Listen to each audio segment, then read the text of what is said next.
வணக்கம் நண்பர்களே. ஒரு நிமிஷம் யோசிச்சு பாருங்க. லட்சக்கணக்கான தொழில் முனைவோர்கள், வரி ஆலோசகர்கள் தினமும் பயன்படுத்துற ஒரு முக்கியமான அரசாங்க இணையதளம் இருக்கு.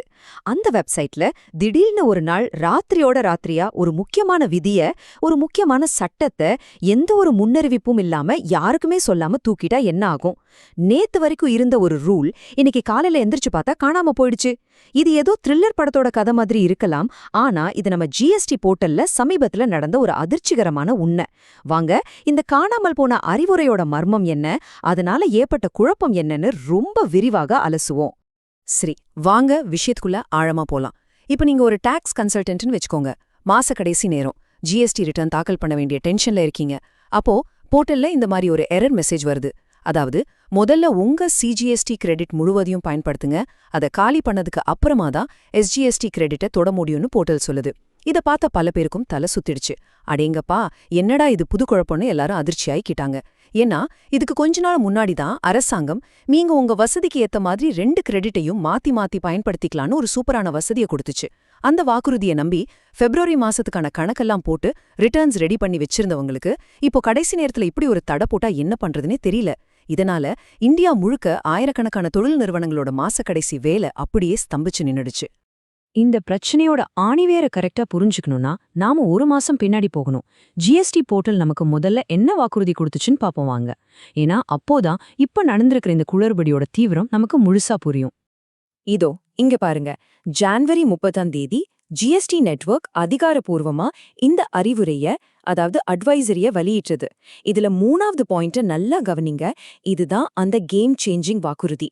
ரொம்ப சிம்பிளா சொல்லணும்னா, உங்க ஐஜிஎஸ்டி வரிய கட்டுறதுக்கு உங்ககிட்ட இருக்கிற சிஜிஎஸ்டி எஸ்ஜிஎஸ்டி கிரெடிட்ட எந்த வரிசையில வேணும்னாலும் உங்களுக்கு எப்படி வசதியோ அப்படி பயன்படுத்திக்கலான்னு ஒரு பெரிய சலுகைய இது கொடுத்துச்சு.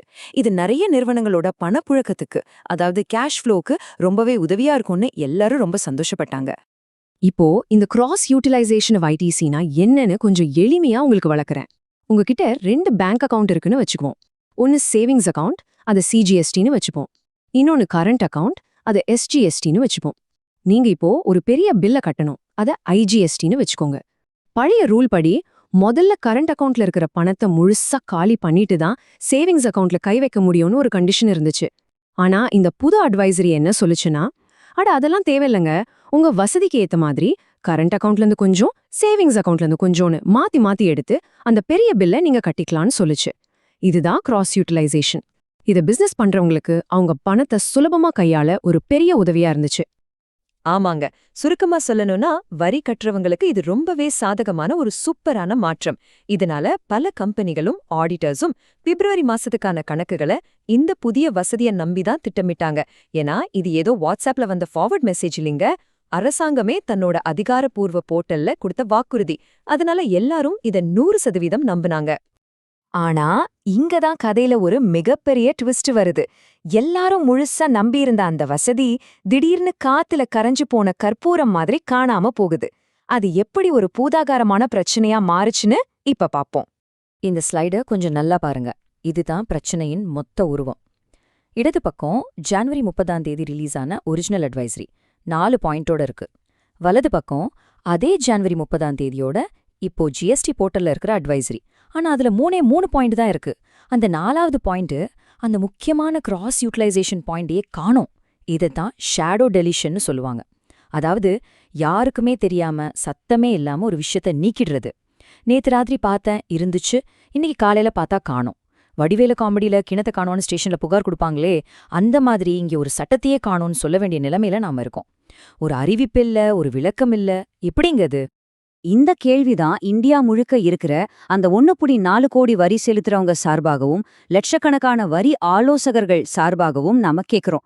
ஒரு விதியை கொண்டு வரும்போது அதிகாரப்பூர்வமா அறிவிக்கிறீங்க, ரொம்ப சந்தோஷம். ஆனா அதை நீக்கும்போது ஏன் ஒரு வார்த்தை கூட சொல்லல?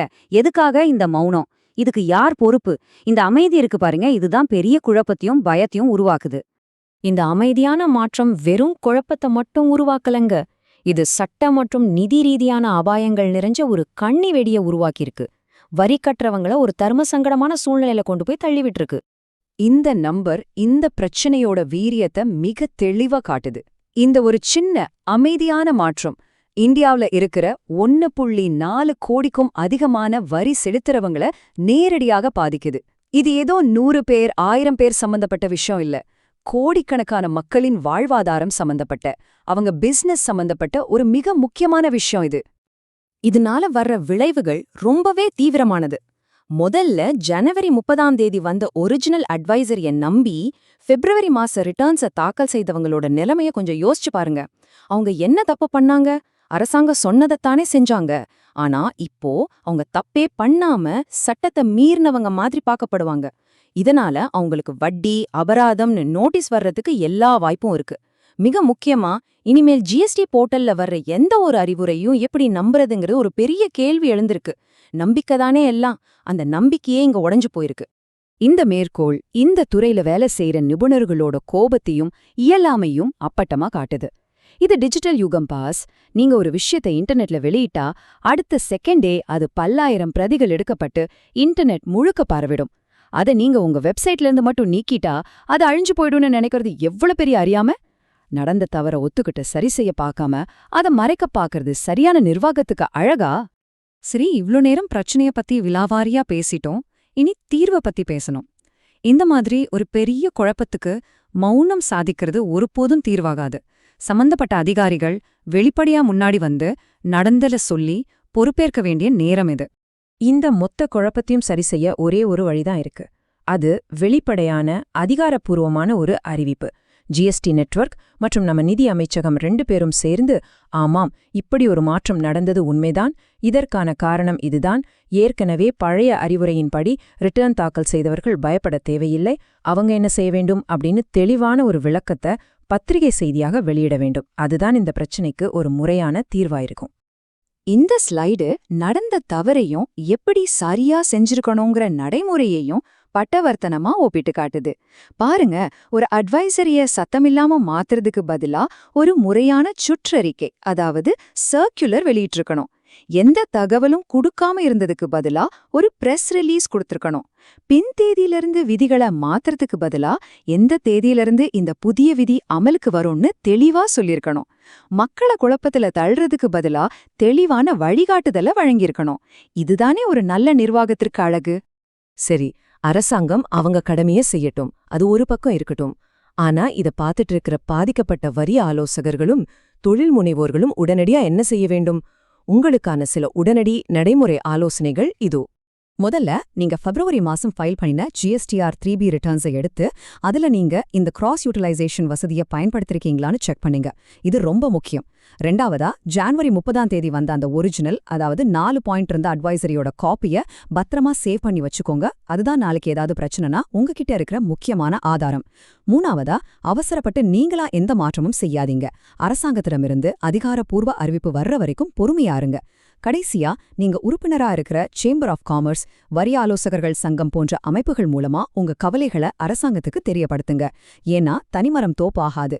ஒன்றுபட்ட குரலுக்கு நிச்சயம் வலிமை உண்டு. இறுதியா இந்த ஒரு கேள்வியோட உங்களை சிந்திக்க வைக்க விரும்புறேன். இது ஏதோ ஒரு சாஃப்ட்வேர்ல நடந்த சின்ன டெக்னிக்கல் கிளிச் இல்ல.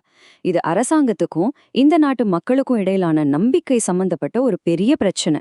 நேத்து ஒரு ரூல், இன்னைக்கு ஒரு ரூல்னு யாருக்கும் சொல்லாம திடீர்னு ஆட்டத்தோட விதிகளை மாத்திக்கிட்டே இருந்தா வரி செலுத்துறவங்க எப்படி இந்த சிஸ்டத்தை நம்பி தங்களோட தொழிலை செய்ய முடியும்?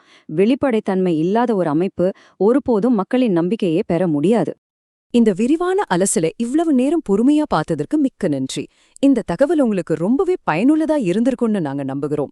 இத போன்ற முக்கியமான விஷயங்களை உடனுக்குடன் தெளிவாக தெரிந்து கொள்ள நம்ம பிக்விக் கன்சல்டன்சி யூடியூப் சேனலுக்கு சப்ஸ்கிரைப் செய்யுங்கள். மறக்காம அந்த பெல் பட்டனையும் அழுத்துங்க. அப்போதான் நாங்க வீடியோ போட்டது உங்களுக்கு நோட்டிபிகேஷன் வரும்.